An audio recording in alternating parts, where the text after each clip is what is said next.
Good morning everybody and welcome to day 2. This is day 2 on the 2004 Vulcan 1500 front bevel gear bearing project. Let's do a quick recap on day 1. Day 1 we got the covers removed on both sides, seat removed. I took the air breather off the right side. I took the gas tank off and we drained the oil and we drained the coolant. Coolant gets drained from 3 spots, the bottom of the radiator. This bolt right here is the plug for the water pump, and then your reservoir right here. I drained the oil yesterday and I let it drain overnight, so it's completely empty. So today's project is probably going to be removing the front highway bars and the radiator, hopefully exhaust and footboards. And with any luck, if all goes well, I'll hopefully have the engine out today. So let's get started on that. Let's start with the we'll start with the exhaust. We'll get that off and out of the way. Okay, so let's start with the exhaust here. So the exhaust is attached right here in the back of the passenger footrest. And then the 2 bolts at the head of each one, up at the head there. Okay, so I'm going to start with, actually you know what, I'm going to start with the ones up here. Because then all the weight's on here and not on the head. And that way you don't risk breaking the studs at the head. So I believe that's a 12 mil.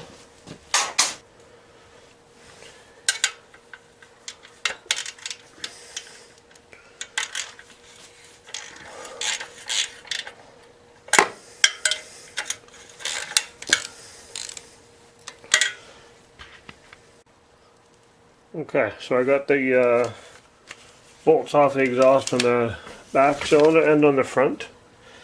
Now unfortunately this one here came out with the stud, so when I put it back together I'm going to put some red Loctite on there, and then that should prevent it from coming out the next time. So now let's work on that bolt there, and then the exhaust should just come down. Okay, so the exhaust is off. So, next thing we're going to do is I'm going to stick the stud and the nuts back in the head so I know where they are. But our next step is going to be to remove this highway bar and the radiator. Okay, so the highway bar on this bike should be fairly easy to remove. It's just 2 bolts on either side. So let me just pop this camera out of the stand here. So one of them is right here. That attaches to the footrest as well. I think that's on the footrest. Yeah, so that's part of the bracket for the footrest as well. But it goes through into the frame. It's the exact same spot on the other side, and then there's 1 bolt right here for the top mounting bracket, and that's exactly the same spot on the other side as well. So what I'm going to do is I'm going to loosen, I'm going to take the bottom ones out first, and then that way if you take the top ones out first you risk this falling down into the fender and then scratching the fender. So I'm going to pull the bottom ones out first, so it'll, if anything, it'll fall this way and just dangle below the fender as well there. And then I can loosen both sides, and then just once they're finger tight I can just loosen them one by one and hold the bar up at the same time. Another quick note is, so this top bolt, if I can get a camera on it, when you loosen it, there's a washer on here. There's no washer on the bottom ones, but in here there's a washer as well as a little spacer in here. So just make sure that when you pull that off, you don't lose that spacer or that washer. So the next step then that we're going to do is remove that radiator.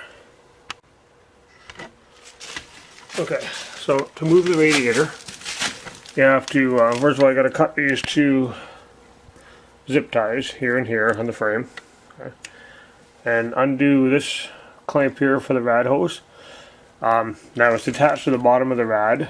It's just easier to undo from here, so just pop it off of there, because you're going to have to take that off anyway when you pull the engine out. And then you undo the top rad hose, which is up in there. Yeah, so right here is the top rad hose. Connects right there. Okay, that's the top of the radiator. And then you have to remove this bolt right here. And it's looking like on this bike that's it. And then that should pop up out of these grommets right here. So let's do that.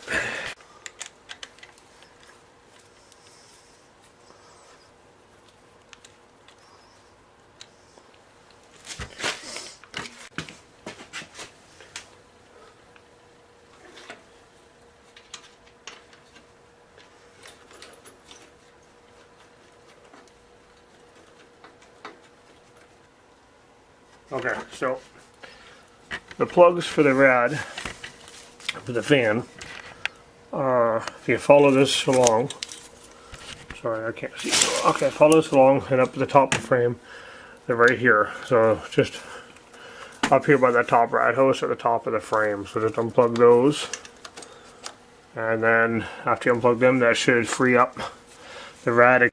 Okay, I got that cable unhooked. So now we'll pull this top bolt.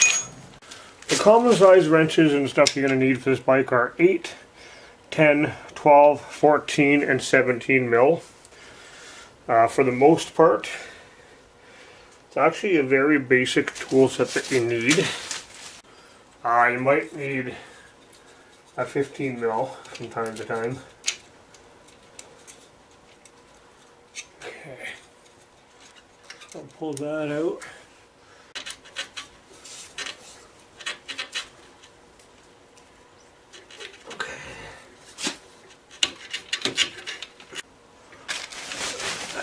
So I pulled it out of the bottom supports there, so I can hopefully get enough leverage on it to pull that hose off. This hose, there we go, it's starting to come off now. There we go. Oop, there goes the clamp.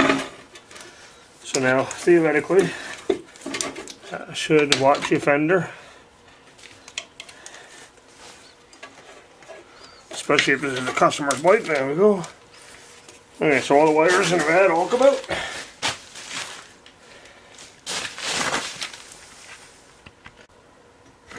Okay, so the two plugs that were up here, the first one was for the rad, for the sensor and the water sensor and all that. Temperature sensor and fan sensor.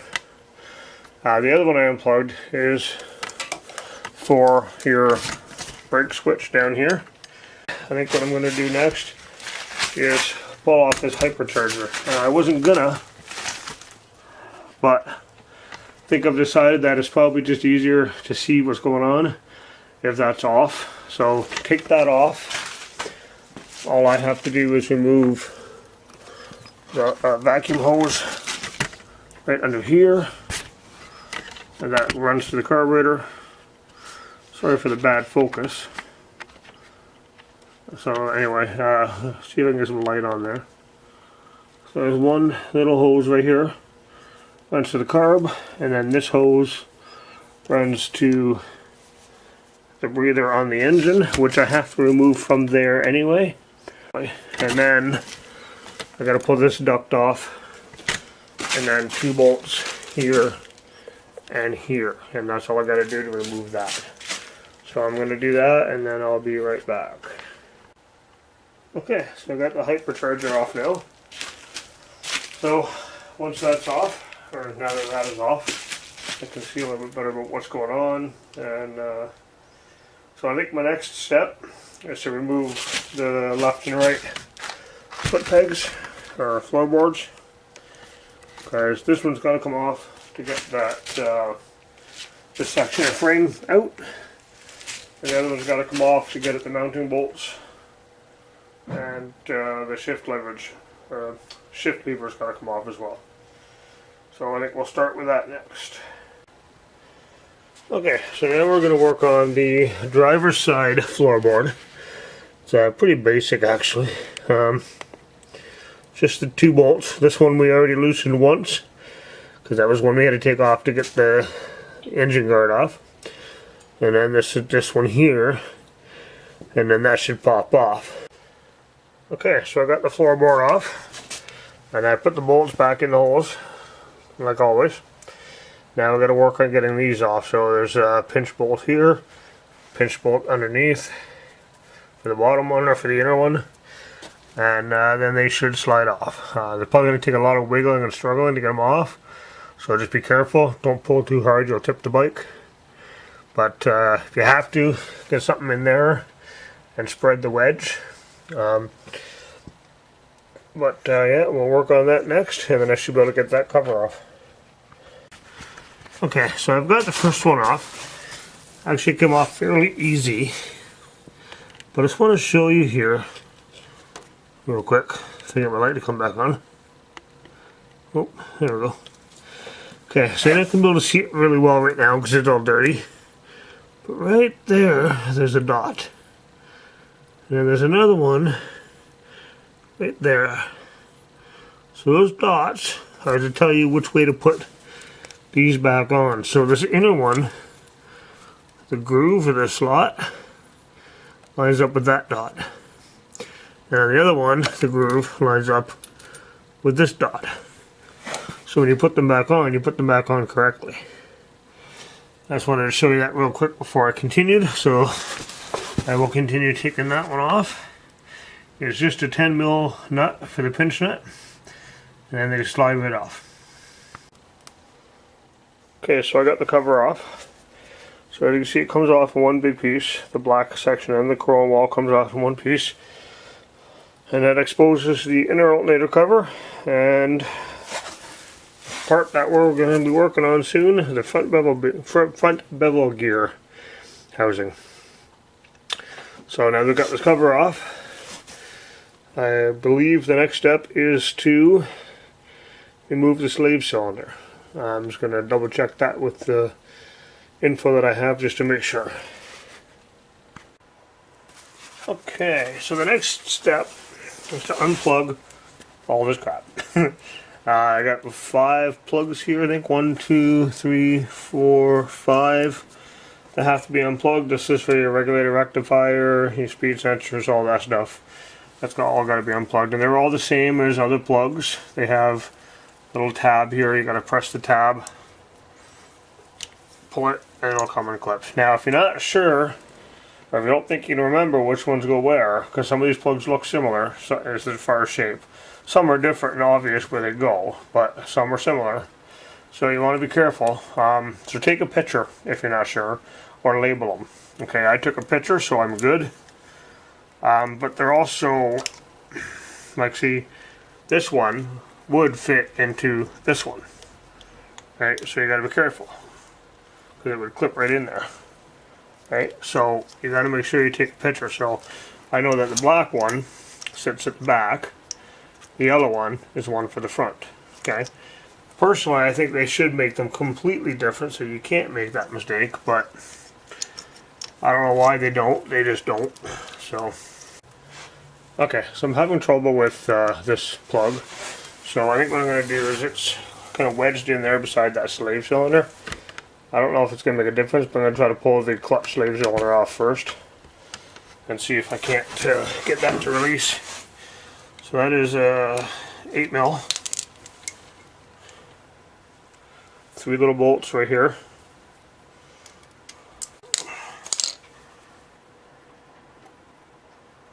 Pull that off carefully, make sure nothing falls out. Okay, so there's that rod right there. That goes right through the engine. I'm just going to leave that in there because we don't need to take that out. And there's one less thing to try to keep track of.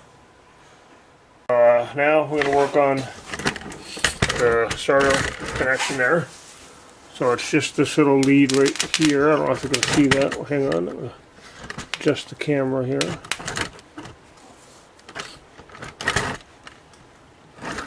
Where's my hand? There it is. Alright. So it's just a little lead right here. At the tip of the starter, just undo that. And that should come off. The other wire that's there, that's the regulator rectifier. So I should have marked them. Now I'm kind of second guessing myself here, but it should be alright. Okay, so we got the boot pulled back on the starter. Let's see if I can get you guys a better angle there.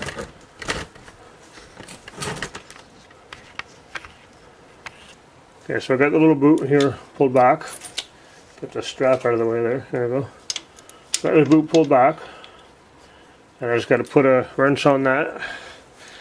That should be, looks like a 10 mil. So this is an 8 mil I have on here. So, yep, 10 mil. Watch to undo this, just a light. There we go. Undo this. Pull your cable off and put this right back on there so you don't lose it. Okay, so now what I'm going to do is I'm just going to get a piece of wire. Sorry, see if I can get you a better angle here what I'm doing. Just going to get a piece of wire. I'm going to tie these up onto the frame like so, along with the starter cable. And actually, you know what? Maybe I'll just wrap our starter cable around that and kind of tuck it back in here somewhere. Okay. The next thing you do have to take off though is this little bracket right here. So here's the bracket for your slave cylinder hose. Apparently it's going to be a two-handed job. Oops. Move that out of the way. Put the kickstand down so I can get to it easier. Sorry if I block your view, but oh, there we go.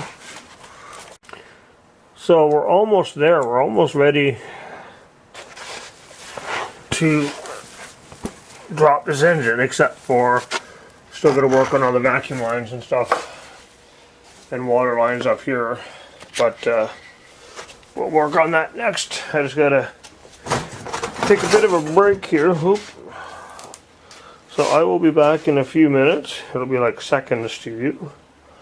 But as soon as I come back, we'll work on the stuff up here. Okay, so now time for the stuff up top.